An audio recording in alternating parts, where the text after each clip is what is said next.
Hello everyone, welcome back to my mini vlog. Mamoni গাছ থেকে মোচা পেড়ে এনে এখন কেটে নিচ্ছে, দুপুরে রান্নার জোগাড় করে দিচ্ছে।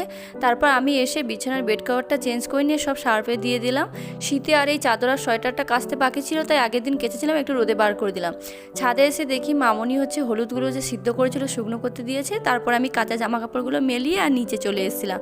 তো সকালে আমরা যেহেতু কিছু খাইনি, মামনি আর আমি এখানে মুড়ি মাখিয়ে নিয়ে আর খেতে বসে পড়েছি। খাওয়া দাওয়া সেরে নিয়ে মামনি বললো রান্না করার জন্য একটু ওল কেটে দিচ্ছি, তুমি নিয়ে যাও।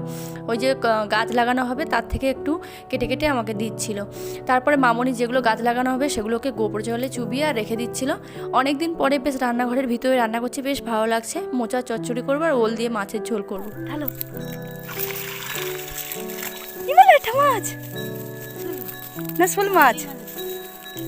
পুকুরে একটা হাঁড়ি পাতা ছিল, তার মধ্যে শোল মাছ আর কই মাছ ঢুকেছিল, আর পুকুর থেকে যে মাছগুলো ধরা হয়েছিল মামনি আর আমি মিলে কুটে নিলাম।